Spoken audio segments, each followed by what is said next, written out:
Nós leremos o verso 4, Mateus 5, verso 4.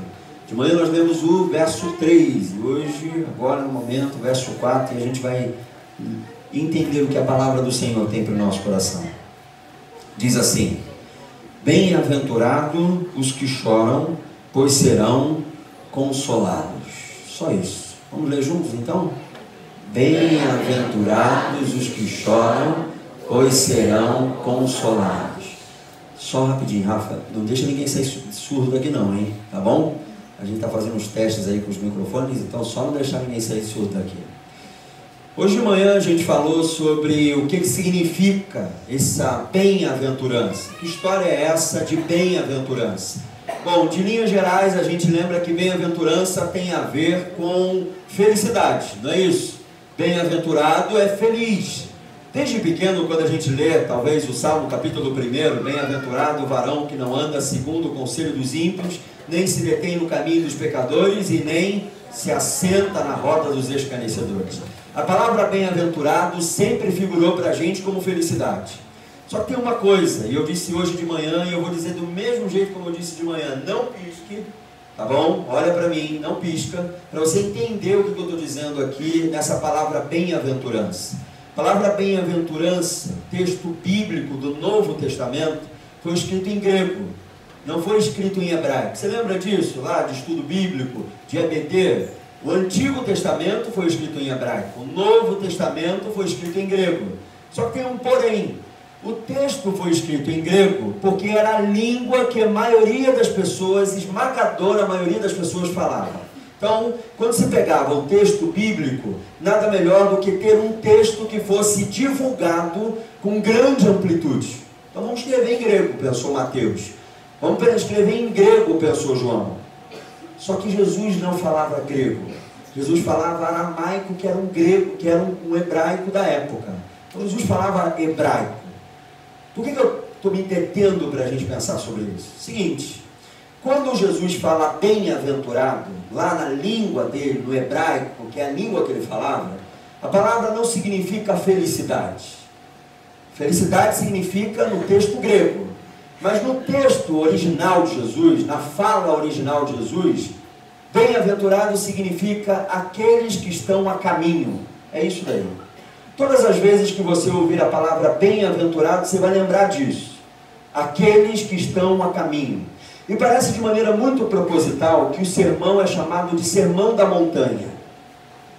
Então são aqueles que estão a caminho, e não simplesmente estão a caminho. Eles estão subindo uma montanha. Eles estão indo em direção a um mundo de caráter que Jesus quer implementar, do caráter que Jesus quer criar neles, e que esse caráter é trabalhoso, não é uma coisa fácil. Não é um caráter onde o indivíduo fala: sim, Senhor, pronto, pode me lapidar, pode me quebrar e fazer de novo, porque dói. A questão de construção de caráter é algo que dói.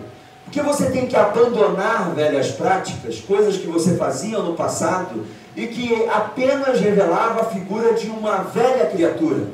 A figura daquilo que a gente tem dito de maneira muito recorrente aqui. A figura de Adão. Só que em Cristo eu não sou mais Adão. Em Cristo eu sou semelhante e parecido com Ele. O caráter precisa ser reconstruído. Precisa ser transformado. É uma nova realidade de vida. É uma nova maneira. Sabe por que é uma nova maneira? Porque se há uma nova terra, e há uma nova terra e um novo céu, precisa de uma nova pessoa para morar nessa nova terra e um novo céu. Entendeu? Uma nova pessoa, com uma nova identidade.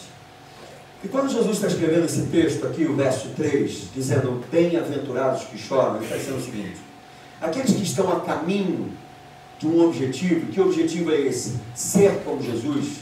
No percurso da história deles, eles encontrarão tristeza.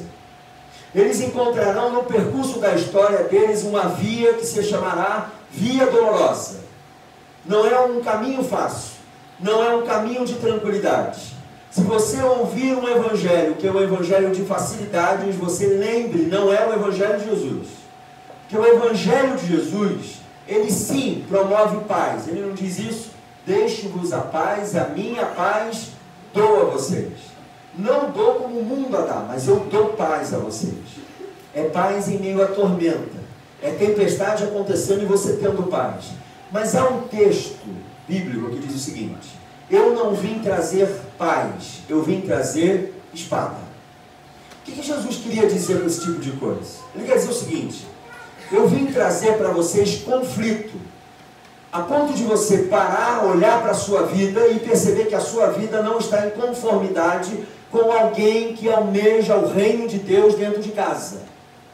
A sua vida não está em conformidade com alguém que almeja o reino de Deus no seu trabalho. Então eu vim trazer espada, porque eu vim trazer conflito na sua consciência.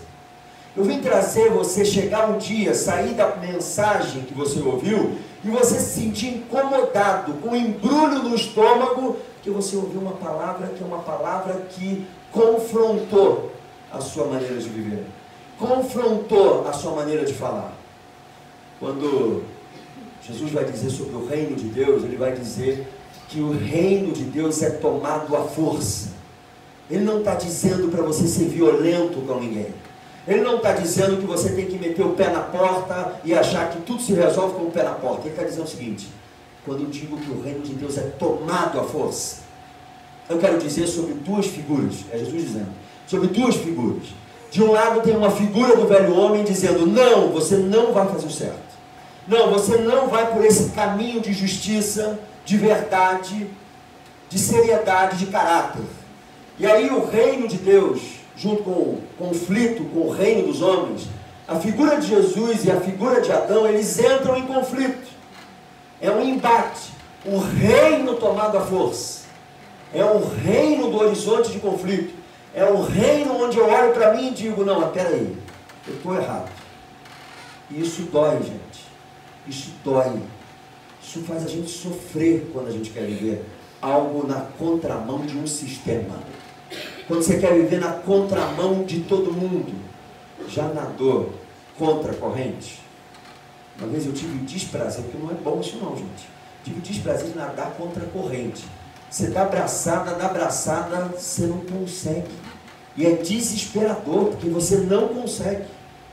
A diferença é, Jesus está dizendo: você não está sozinho, eu estou com você. Todos os dias, eu estou com você.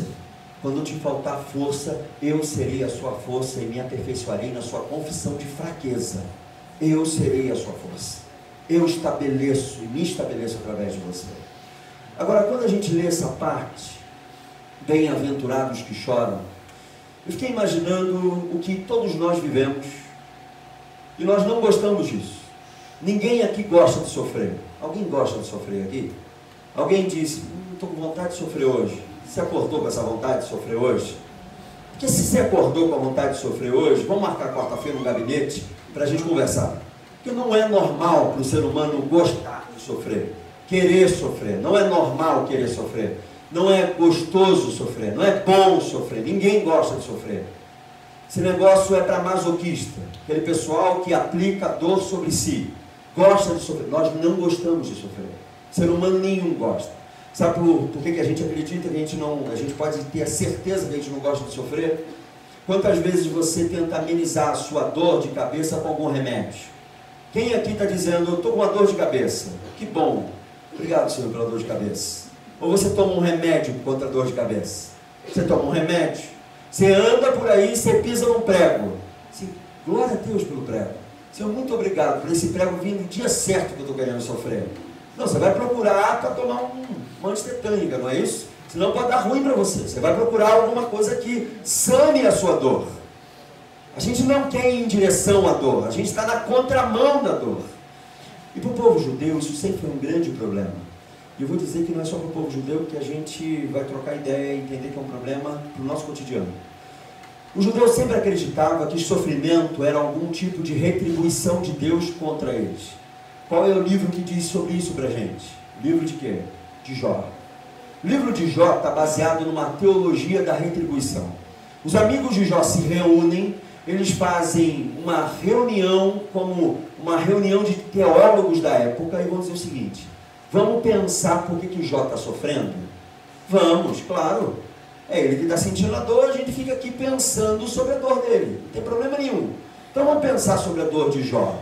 Bem, Jó deve ter feito uma besteira muito grande, porque sofrer o que ele está sofrendo não é uma coisa nova, não é uma dorzinha de cabeça. Ele tem lepra, e você vai lembrar comigo que lepra era aquilo que trazia ao povo judeu total repulsa. Tudo que tinha problema com pele ou sangue, essas pessoas ficavam dentro do arraial de Israel ou fora do arraial de Israel? Fora do arraial. Não pode ficar aqui dentro, porque você é um impuro. Você tem lepra, então você é impuro. Eu não sei se você vai lembrar, mas ele pegava cacos de telha e ele iria lá para coçar, porque é doído, machuca, e ele estava lá com um caco de telha na ferida. Imagina uma cena dessa. E aí esses espectadores da dor desse homem, de Jó, estão dizendo: Jó, nós descobrimos, é revelamento, não é revelação, nós descobrimos e um revelamento baixou na gente. Eu sei porque você está sofrendo. Aí Jó, talvez na força e na potência maior da dor, vai dizer: então me diz, que se você me disser o porquê que eu estou sofrendo, eu posso tirar de mim esse sofrimento, eu posso me acertar, eu posso fazer alguma coisa. E aí os amigos de Jó chegam e dizem: Jó, você está sofrendo porque você pecou contra o Senhor. Aí o Jó bate e fala assim: não, peraí, calma aí, eu fiz o quê? Às vezes a gente fala da paciência de Jó, mas você já leu o livro de Jó? Jó chega e fala o seguinte: quem dera que eu fosse um aborto. É Jó dizendo: quem dera que eu nem tivesse existido. A dor consome ele de uma maneira tão grande, que ele está dizendo: não pode ser esse tipo de coisa, eu não estou sendo retribuído. Mas era algo que ficava no imaginário daqueles homens. E tanto ficava no imaginário desses homens, que você vai ver que isso existe até no Evangelho. Olha aí em Lucas capítulo 3. Jó está no Antigo Testamento. No Novo Testamento, o pessoal mudou de ideia, que deve ter mudado, que Jesus chegou e aí todo mundo está dizendo: não é retribuição de Deus, não. Sofrimento não tem nada a ver com o castigo divino. Vou pegar um texto só, abre em Lucas capítulo 13. Vê se você encontra aí na sua Bíblia. Encontrou? Está ali também, mas vê se você encontra aí na sua Bíblia. Olha o que diz o texto.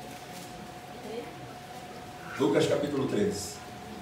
Naquela ocasião, alguns do que estavam presentes contaram a Jesus que Pilatos misturara o sangue de alguns galileus com os sacrifícios deles. Eles estão atualizando Jesus sobre as últimas notícias do que aconteceu em Israel. E aí vamos ver para onde essa história vai. Jesus respondeu: vocês pensam, Jesus já está entendendo o que eles querem dizer com isso. Vocês pensam que esses galileus eram mais pecadores do que todos os outros por terem sofrido dessa maneira? Jesus está dizendo para eles o seguinte: eu já entendi o que vocês querem fazer. Vocês estão dizendo que o Pilatos foi lá, pegou o sangue do pessoal que estava sacrificando no templo e misturou o sangue deles com o sangue do sacrifício. Então, se isso aconteceu, só pode ter acontecido porque eles são muito pecadores. Aí Jesus está dizendo: peraí, vocês estão dizendo isso? Vocês estão dizendo que esse pessoal sofreu porque eles são pior do que vocês? Vocês estão dizendo que vocês são muito bonzinhos e eles merecem mesmo isso? É isso que vocês estão dizendo? E aí o texto, gente, continuando. Eu lhes digo que não, mas se não se arrependerem todos vocês, também perecerão. Agora olha o 4. Ou vocês pensam que aqueles 18 que morreram quando caiu sobre eles a torre de Siloé eram mais culpados do que todos os outros habitantes de Jerusalém? Eu lhes digo que não, mas se não se arrependerem, todos vocês também perecerão. No Antigo Testamento, em Jó, há um imaginário de uma teologia retributiva. Você está sofrendo o que está sofrendo, Jó, porque Deus está te penalizando. O texto do Evangelho de Lucas não muda. A história na cabeça dos judeus é a mesma. Deus está aplicando sobre esses homens cujo sacrifício, o sangue foi misturado com o sacrifício. E Deus pegou a torre de Siloé e jogou sobre aqueles camaradas porque eles mereciam. Eles merecem sofrer. Fulano merece sofrer. Você já falou alguma vez isso? Não precisa se condenar não. Fica, guarda para tudo. Guarda para você. Então você já falou isso? Fulano merece sofrer. É isso mesmo. Eu lembro que um pastor americano chamado Pat Robertson, ele disse uma vez, quando aconteceu lá o tsunami nas Filipinas, lembra aquele tsunami que levou uma porção de coisa? Ele disse o seguinte: as Filipinas são um lugar lá nas Filipinas é um lugar que não serve a Jesus. Eles servem aos outros deuses. Por isso, Deus derramou a ira dele e mandou o tsunami para acabar com o povo filipino. Você acredita nisso? Porque se eu pegar e colocar nesse texto o nome diabo, é a mesma coisa. Desculpa ser assim, dizer desse jeito. Que isso não parece com Deus de amor, Pai de Jesus. Isso não parece com Deus, nosso Senhor Jesus. O que Jesus está dizendo no capítulo 13 de Lucas é: aconteceu porque tinha que acontecer. Porque aconteceu. Foi com eles, mas poderia ser com você. Foi com eles, mas seria com você se você estivesse no mesmo lugar. O problema da gente é que a gente quer buscar respostas e que essas respostas venham para a gente do jeito que a gente quer que elas sejam. A gente quer as respostas do nosso jeitinho. Se a fulana lá de casa está sofrendo é porque ela merece sofrer. Gente, se Deus contabilizasse os nossos créditos e débitos, você acha que a listagem ia ficar equiparada? Deus contabiliza aí os meus créditos, porque eu estou indo muito bem, estou merecendo uma porção de coisa. Nivela aí os meus créditos e débitos. Vai funcionar? Ninguém merece. Então entenda que quem sofre, sofre porque é do ser humano sofrer. Quem sofre, sofre porque na vida a gente sente dores. Você não tem que buscar explicações para o sofrimento da pessoa. Você não tem que pegar a ferida da pessoa e ficar ali, cutucando mais a ferida dela. Você só tem que entender que naquele momento, aquela pessoa está precisando de tudo, menos do teu dedo na cara dela. Aquela pessoa está precisando de tudo, menos que você já bata em cachorro que já está morto. Menos que você chegue para aquela pessoa e destrua aquela pessoa que já está se sentindo destruída. É como se pegassem Jó e dissesse: Jó, você está sofrendo? Então deixa eu fazer o seguinte, deixa eu fazer você sofrer mais um pouquinho. Você está merecendo, Jó. Você merece sofrer mais um pouquinho. Sabe por que a gente quer fazer isso? Porque não existe amor de verdade no coração da gente. Um amor é tão conceitual, é tão bonitinho, é tão falado nos quatro cantos, mas a gente não pega e não é expressão desse amor para a vida de ninguém. Eu prefiro que o outro sofra, porque é melhor que ele sofra do que eu sofra. Morrer, morreu, antes ele do que eu. Ainda bem que foi ele. Ainda bem que aquele acidente eu não estava. Ainda bem que não era eu ali a pegar aquela virose. É ele. Isso não parece com Jesus. Isso não parece com o Evangelho de Jesus. Porque o Evangelho de Jesus é o Evangelho que olha para as pessoas que estão caídas, sofridas, e não dá pernada para elas, ou nelas. É o Evangelho que olha para a gente e diz: ele não veio apagar o pavio que fumega. Ele não veio para quebrar mais a cana quebrada. Sabe o que está dizendo esse texto? O texto que eu acabei de falar está dizendo o seguinte: sabe quando você tem só uma luzinha ainda naquela vela? Sabe aquele pavio que fumega e você está sentindo que aquilo vai apagar? Jesus, com toda a propriedade, poderia ter chegado e dito: ah é? Então quer dizer que vocês são tudo pecador? Vocês são tudo ruim? Vocês são tudo brabo de pecado? Então eu vou fazer o seguinte: eu vou pegar esse pavio que fumega e vou apagar de vez. Pronto, apagou. Você merece isso, você merece apagar. Vou pegar você que é essa cana quebrada. Eu não vou só quebrar não, eu vou esmagar essa cana. Eu vou estraçalhar, eu vou pulverizar essa cana quebrada. Ela vai ficar no pozinho, essa cana quebrada.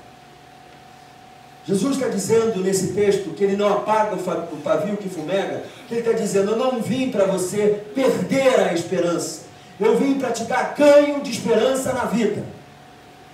Eu não vim quebrar porque você já está todo destruído, estraçalhado.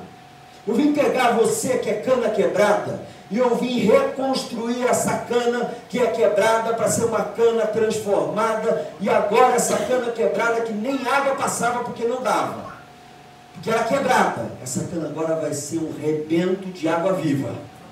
Você vai ser restaurado. Você não vai ser mais uma cana quebrada.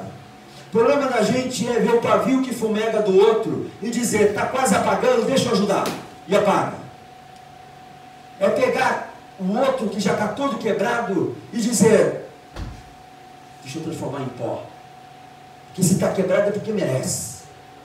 Minha gente, não é esse tipo de pensamento que Jesus está dizendo para a gente quando bem-aventurados que choram aparece no texto bíblico. Ele está dizendo aqueles que estão a caminho na vida, aqueles que estão no passo a passo da existência, aqueles que estão no cotidiano, pisando pé após pé, são pessoas que vão sofrer, porque elas vão ver coisas que vão ser injustiçadas, pessoas que vão sofrer, porque elas vão ver entes queridos indo embora, pessoas que vão sofrer, porque elas vão ver as últimas chances dela conseguir conquistar o que ela queria, saindo de frente dela. São pessoas que choram, pessoas que perderam gente, que eles olhavam e diziam, e agora, o que vai ser da minha vida?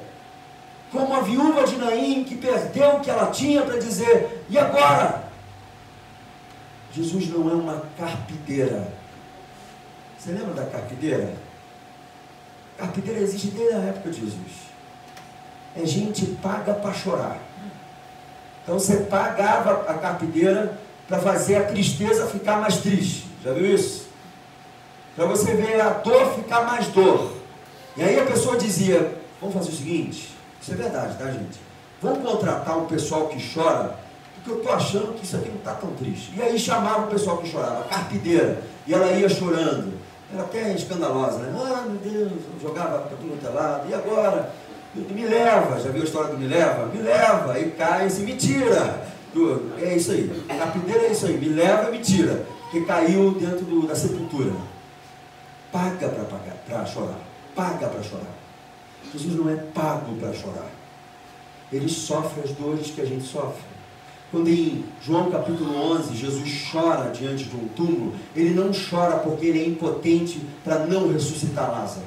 Quando Jesus chora diante do túmulo de Lázaro, ele chora porque ele sente a dor de quem está sentindo dor naquele momento. Ele sente a dor de Maria, ele sente a dor de Marta, ele sente a própria dor que ele, como amigo desses, não tinha como não sentir dor. E ele chora. E sabe o que acontece? A gente não consegue entender, porque a gente está tão preso no nosso sofrimento, e a gente conversando, batendo papo, em gabinete, em dia a dia, no discipulado, a gente vê que tem gente que sofre, mas sofre achando que o seu sofrimento é o pior sofrimento do mundo. A gente não é assim. Nosso sofrimento é sempre o pior, e o nosso sofrimento tem que sempre ser priorizado. Mas sabe por que o nosso sofrimento tem que ser sempre priorizado? Porque eu não estou disponível a ouvir o sofrimento da outra pessoa. Eu não estou disponível para saber o que dói na outra pessoa, para entender que às vezes o meu sofrimento nem é tanto assim. Ninguém merece sofrer. Ninguém merece ser largado no meio do caminho. Ninguém merece que você pegue a sua ferida, a feridinha dele, e abra mais a ferida. Bem-aventurados que choram, porque eles serão consolados. Deixa eu te falar um pouquinho sobre isso daqui. A palavra Espírito Santo é a palavra Paráclito. E sabe o que significa a palavra Paráclito? Significa aquele que está junto. Paráclito significa isso. Aquele que está junto. O Espírito Santo é consolador ou não é, minha gente? É Espírito Consolador. Então presta bem atenção nisso daqui. Deus vem, se aproxima da dor do ser humano, faz da dor do ser humano a sua dor, e em Isaías 63 vai dizer que na aflição do seu povo ele se permitiu afligir-se. Ele se deixou afligir pela aflição do seu povo. Ele sentiu dor. Se você lê profetas, os profetas do Antigo Testamento, e você não vê um Deus sentindo dor, eu quero te convidar a fazer uma releitura desses textos. É Deus sentindo dor. É dizer o seguinte, ó, estou sofrendo porque o meu povo está me abandonando, e o meu povo está indo em direção a um abismo, eles vão morrer. É o Deus que nós cremos que não se compadece nem com a morte do ímpio, porque ele sente dor. São dores. Pode a mãe se esquecer do seu filho, mas eu não vou esquecer de você, Israel. Eu sinto dor por você. Quando você chega no Novo Testamento, Jesus está diante dos discípulos do Getsemane sentindo dor. O suor dele se transforma em sangue. Ele sofre, ele sente dor. E olha, presta bem atenção nisso aqui. Você lembra o que acontece no Jardim de Getsemane? O Jardim de Getsemane fica no pezinho do Monte das Oliveiras. Jesus está indo até o Jardim de Getsemane e chama 3 indivíduos. Você lembra quem são esses 3 indivíduos? Está no barquinho? Não. Está agora lá no jardim. Eles estão no jardim. E quando ele está no jardim, você lembra o que Jesus pede aos discípulos? Ele pede o seguinte assim: fiquem junto comigo em oração, porque eu vou lá orar. E quando ele volta, os discípulos estão chorando, não estão chorando? Só se for dentro do sonho, né? Chorando no sonho, porque está todo mundo dormindo. Talvez Pedro poderia dizer: Senhor, mas também chamar para orar. Meia-noite, está de brincadeira, né? Vou dormir, se é hora de gente dormir, é hora de criança estar na cama. Meia-noite para orar. Não, vamos lá orar. E aí ele faz 3 vezes isso. Ele vai e volta. Sabe por que Jesus está fazendo isso? Para provar para a gente, como discípulo de Jesus, que a gente não está disposto a sofrer o sofrimento da outra pessoa. Ele está dizendo o seguinte: sofre comigo. O que Pedro, Tiago e João estão fazendo? Está dormindo. Jonathan, sofre comigo. Aí Jonathan fala assim: pode deixar.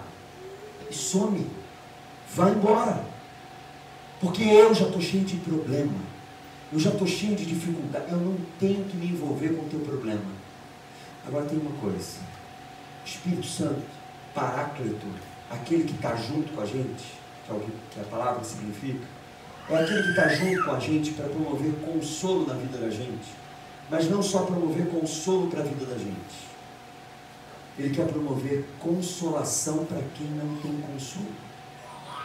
Ele quer olhar para quem está desamparado e quer que você sirva de amparo para o desamparado. Ele quer que você olhe para quem está chorando e diga: eu vou aí, porque você está precisando de mim agora. Eu vou colher as tuas lágrimas. Você está precisando de sofrimento. Você está sofrendo. É isso? Sim, eu estou sofrendo. Então eu vou aí até você.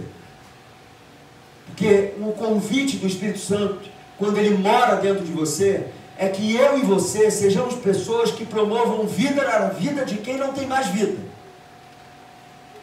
O que o Espírito Santo quer, quando ele mora em você, não é que você simplesmente pegue o texto que diz: enchei-vos do Espírito, e você diga: eu estou transbordante do Espírito Santo, eu estou cheio do Espírito Santo. Mas é um cheio que não se derrama para o outro. É um cheio que não promove consolo ao desconsolado. Então eu penso, e eu ouso ser ousado, e ir um pouco adiante e dizer para você o seguinte: se você não promove o consolo, você não está cheio do Espírito Santo. Se você não propõe consolar e sarar quem está ferido, o Espírito Santo não está se manifestando em você. Porque o Espírito Santo, às vezes a gente tem essa questão muito sobrenatural. O Espírito Santo não é aquele que se manifesta quando você fala língua estranha. O Espírito Santo não é aquele que se manifesta quando alguém levanta e entrega uma profecia. O Espírito Santo não é aquele que simplesmente manifesta quando você gira igual o peão da casa própria, porque está cheio do Espírito Santo. Isso não é Espírito Santo, isso é a estética de uma religião. Isso é você querendo mostrar para alguém que você é muito espiritual. Isso sou eu querendo dizer que tem que me engolir, que a minha espiritualidade é assim diante da sua. Agora, o consolo que o Espírito Santo dá é o consolo que eu entendi na minha vida, que eu preciso consolar os desconsolados. E isso é evidência que você é batizado com o Espírito Santo. Isso é evidência que o Espírito Santo mora em você. Isso é evidência que o Espírito Santo está usando e usufruindo da sua vida como instrumento. É o Espírito Santo em você. Você lembra de Ezequiel? Ezequiel está diante dos vale de ossos secos. Tudo morto, não só morto, não é morto há muito tempo, é porque é osso seco, então está morto há muito tempo. E aí, Deus chega para Ezequiel e diz: Ezequiel, olha aí o vale, profetiza sobre ele. E aí diz que quando ele profetiza, começa a criar carne. músculo, não é isso que diz o texto? Músculo, carne, daqui a pouco tem um exército. E quando tem um exército, o exército está bonitinho lá. Todo mundo em pé? Não, está morto, só tem corpo e músculo. Tem órgãos, tem tudo, mas só está lá ainda. E aí ele pede que o sopro do Espírito, o vento que vem dos 4 cantos da terra, sopre e traga vida sobre aquele vale de ossos secos. Agora olha aqui para mim. Você e eu somos convidados a olhar para o vale de ossos secos e dizer que o Espírito Consolador sopre através de nós e dê vida e encarne o vale de ossos secos, porque o vale de ossos secos nem cheira mais morte, porque já morreu há muito tempo. É para você olhar para a gente que é inválida, que é marginalizada, que é detrimento de todos, ela é deixada de lado, e você dizer para o vale de ossos secos da vida do teu irmão o seguinte: que Deus coloque e constitua a carne no seu vale de ossos secos, e que o Espírito que mora em mim seja consolo sobre você e sopro de vida para encarnar e colocar de pé o que era morto até então. É isso que é estar a caminho de uma vida que é a vida de choro. É isso que é ter o Espírito Santo dentro de você. O Espírito Santo em você precisa ser o consolo que o teu irmão precisa. O Espírito Santo em você precisa ser você levantando quem está caído. O Espírito Santo em você tem que ser, de alguma maneira, a ação de uma esperança para quem não tem mais esperança. Porque se você é porta-voz de destruição, se você chega para o teu filho e diz: você realmente nunca vai conseguir. Se você chega para a tua esposa e não motiva os sonhos e os projetos dela. Se você é uma pessoa que não consegue olhar para o reino de Deus que tem se formado nesse lugar e dizer: eu faço parte disso e eu quero que isso aqui tenha transformação. Se você não consegue ter isso, então você não está cheio do Espírito Santo. Esquece da estética de uma língua estranha. Esquece da estética de rodopiar. Esquece disso. Jesus veio para humanizar a gente no mundo que está desumanizado. Jesus veio fazer a gente de verdade. Gente, por isso lembra do texto bíblico? Tirar um coração de pedra e colocar um coração de quê? Carne. Por quê? Porque carne a gente toca. Carne a gente consegue fazer a pessoa sentir. Então sabe qual é a minha oração para a Vargem Grande? Sabe qual é a minha oração para a nossa igreja aqui? É que Deus coloque um coração de carne para você sentir a dor de quem está sentindo dor hoje. Deus te deu um coração de carne para você ser sensível nessa vida. Para que você seja humano de verdade. Para que você ande numa via dolorosa. E quando você andar na via dolorosa e você encontrar alguém carregando uma cruz, que você seja o Simão Sirineu daquela pessoa. Lembra que Jesus cai, tropeça, lembra disso, carregando a cruz? E aí tem um Simão Sirineu que diz: deixa eu te ajudar. Quer dizer, coloca ele para ajudar, né? Ajuda aí, Simão. E aí Simão vai e carrega a cruz junto com Jesus. Você acha que falta força em Deus para carregar a cruz? Você acha que Deus não poderia pegar os anjos engenheiros, estou inventando até uma categoria de hoje aqui agora, né? Os anjos engenheiros que criaram um guindaste propício para carregar a cruz, poderia ter feito isso? Senhor, manda aí, ó, uma corda invisível, segura aí a cruz, segura aí, Miguel, estou segurando, e você aí, Gabriel, também estou segurando, vambora, e aí vai levando a cruz. Poderia ter feito isso ou não poderia? Ele fez isso porque eu e você tem que aprender a carregar a cruz do outro, ajudar quando ele estiver caído, e dizer para ele o seguinte assim: está difícil para você? Então, eu não simplesmente vou chegar e orar por você. Orar é bom? É bom. Esses dias eu botei um videozinho onde eu realmente acredito naquilo. Realmente acredito naquilo. Não simplesmente ora. Torne-se a oração que você faz. Você está pedindo, presta bem atenção nisso aqui, não é receitinha de bolo não, tá? Você está pedindo consolo? Então seja consolo para a vida de alguém. Você está pedindo paz? Está pedindo paz? Então seja paz para a vida de alguém. Você está pedindo providência? Então seja providência na vida de alguém. Aí você vai me dizer, mas pastor, mas para que isso? Eu é que estou precisando de consolo. Meu irmão, eu tenho plena consciência, plena certeza, que quando você servir de consolo para alguém, você vai estar muito mais sensível para o mover de Deus no seu dia a dia, que te consola cada manhã quando você acorda. Que quando você é instrumento de alguma coisa, você é mais sensível quando aquela coisa acontece com a sua vida. Não é verdade? Quando a gente é mais novo, a gente não sabe o valor do ter dinheiro. Aí a gente acha que o pai pode comprar tudo. Não é assim? Por que não comprou aquele picolé? Porque eu estou sem dinheiro. Pô, não tem dinheiro no seu trabalho, não? Aí você começa a crescer e pagar a conta. Quantos picolés você já passou reto e direto? Com vontade de comer. Não é só passar, é com vontade de comer. E tu fala, não, pagar aquela conta de luz. Se eu comer picolés inteira. Quantos? Quando você faz algo, você se torna muito mais agradecido e você se torna muito mais consciente quando você recebe aquele algo. Deu para entender isso que eu estou dizendo? Está dando para entender? Você consegue ser mais consciente. Então, deixa eu te falar uma coisa. Tenho vários ossos secos aqui do teu lado. E esse vale de ossos secos se chama coração do seu irmão, da sua esposa, do seu esposo. Você está olhando ali, está vendo ali vale de ossos secos? Então profetiza sobre esse vale de ossos secos e pede ao Senhor, Senhor, que eu seja o instrumento para esse vale tomar vida e essa vida ser um levante tão grande que eu não apague o pavio que fumega e que eu não quebre, estralhasse, destrua, obrigado, estraçalhar, obrigado, não destrua a cana quebrada.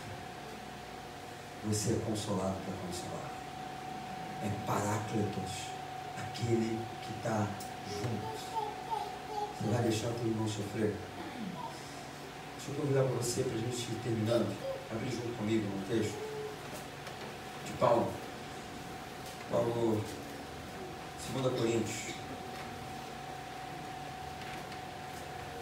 capítulo 1, para a gente arrematar o que eu acabei de dizer. Não fique procurando o porquê que teu irmão sofre. Vá em direção a ele e amenize a dor do seu irmão.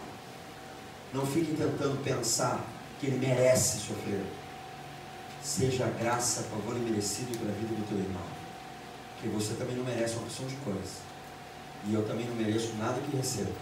Eu só não quero entender que meu irmão também é assim. Olha o que diz em 2 Coríntios, capítulo 1. Vamos ler o verso 3 em diante. Diz assim: bendito seja o Deus e Pai de nosso Senhor Jesus Cristo, Pai das misericórdias e Deus de toda consolação. Agora olha o que diz o texto. 4. Que nos consola em todas as nossas tribulações, para que, presta bem atenção, para que, com a consolação que recebemos de Deus, possamos consolar os que passam por tribulações. Entendeu por que você recebe consolo? Você recebe consolo para consolar. Continua, por favor. Pois assim como os sofrimentos de Cristo transbordam sobre nós, também por meio de Cristo transborda a nossa consolação. Vai lá. Se somos atribulados, presta bem atenção, consciência do porquê eu sofro muitas vezes.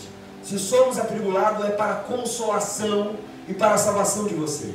Se somos consolados é para a consolação de vocês, a qual lhes dá paciência para suportarem os mesmos sofrimentos que nós estamos padecendo. E a nossa esperança em relação a vocês está firme, porque sabemos que da mesma forma como vocês participam dos nossos sofrimentos, participam também da nossa consolação. Sabe por que você é consolado? Para consolar. Vou te dar uma boa notícia. Vou te dar uma boa notícia. Isaías 61 fala sobre Jesus. Lucas capítulo 4, Jesus repete Isaías 61. Quando ele repete Isaías 61,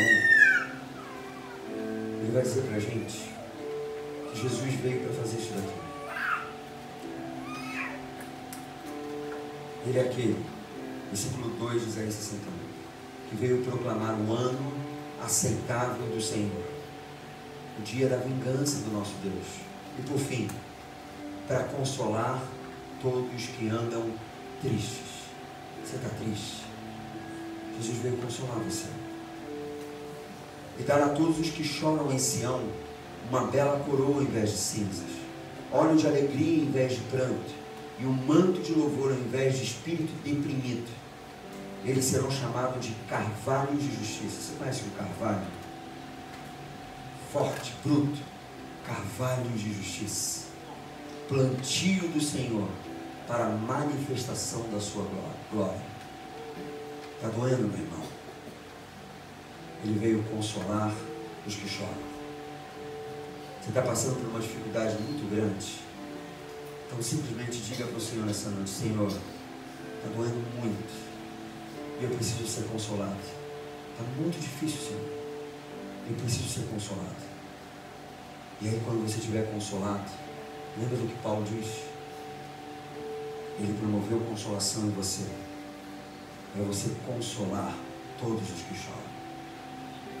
Bem-aventurado os que choram, porque eles serão consolados. Você não precisa fazer nada, ou melhor, às vezes você não precisa falar nada. Você só precisa dizer para a pessoa: conta comigo, nós estamos juntos. Está doendo em você, vai doer em mim também. Você não precisa na caminhada dizer uma palavra, só precisa dizer para ela que ela conta com você. É consolo no meio da desgraça.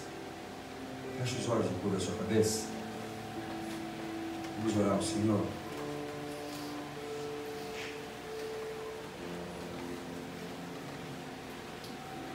Estou falando com você que entrou aqui com tristeza, sofrendo.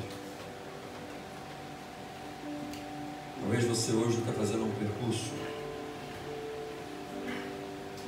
de muitos daqueles que se encontraram com Jesus no caminho da Galileia, Judeia, Cafarnaum, Jerusalém. Gente de dor. Talvez é o cego, ou o paralítico, ou o leproso que é deixado de lado. Talvez se você fosse se identificar com alguma história, você diria: eu acho que eu sou aquele cego. Bartimeu, que dizia: Jesus, filho de Davi, tenha compaixão de mim. Senhor, eu não aguento mais sofrer. Eu não aguento mais esse tipo de dor. E aí, quando você diz isso para Ele, o Espírito Santo, que é Consolador, vem sobre você e Ele traz a calmaria que você precisa para seguir em frente. Lembra que você está caminhando. Lembra que você não vai poder parar, você tem que continuar. E aí vem o Espírito e consola você para dizer: eu sei que você está sofrendo. Eu entendo a sua dor. Vem, deixa eu te consolar. E quando você for consolado por Ele, não esqueça de tanta gente que chora do teu lado. Não vá dormir se alguém contou uma dor para você e você não parou para orar junto com aquela pessoa. Não menospreze a dor de ninguém. Não menospreze a dor de uma pessoa que no momento que ela está agora, ela só precisa de alguém que lhe dê um ombro, que diga para ela assim: você não está sozinho, você não está sozinha, você vai ser carvalho plantado pelo Senhor, madeira forte, gente firme no propósito. Quantas palavras de consolo você trouxe para alguém hoje, ou nessa semana? Essa semana nós tivemos a morte de um ente querido aqui, de várias famílias aqui na igreja. Você lembrou de consolar quem chorava pela perda desse ente querido? Ah, pastor, estava muito atarefado, não deu. Você lembrou de dizer para ela que você estava orando por ela, ou por elas, por essas pessoas? Você lembrou de consolar? Que às vezes você não lembrou de fazer isso. Você lembrou quando a tua esposa disse: Meu dia foi terrível hoje. Você lembrou de sentar do lado dela e dizer: tu me conta, o que você passou? O que está acontecendo com você? Você lembrou de quando a sua filha disse para você: pai, mãe, hoje na escola foi tão difícil, tão difícil. Você lembrou de dizer para ela: então me conta para eu saber o que eu posso fazer para te ajudar. Ele é consolador, Ele é ajudador, Ele é conselheiro, é o Espírito que mora em você e que quer ser presença real na vida do outro através da sua boca, através do seu ombro, através das suas mãos. Você quer ser isso? Receba consolo para consolar. Vamos louvar o Senhor?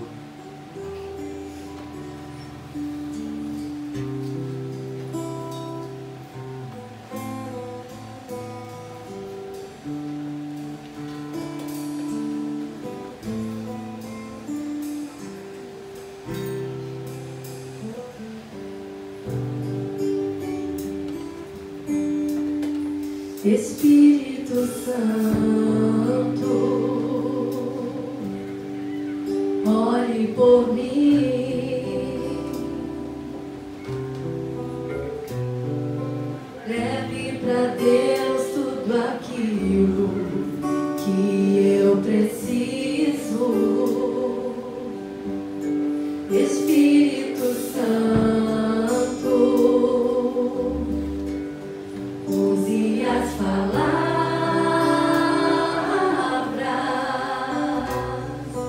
que eu necessito usar, mas não consigo. Me ajude nas minhas fraquezas, não sei como devo pedir. Espírito Santo,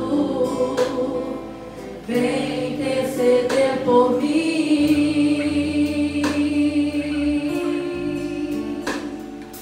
Todas as coisas cooperam para o bem daqueles que amam a ti. Espírito Santo, vem orar por mim. Estou clamando, estou pedindo, só Deus sabe a dor que estou sentindo. Meu coração está ferido, mas o meu clamor está subindo.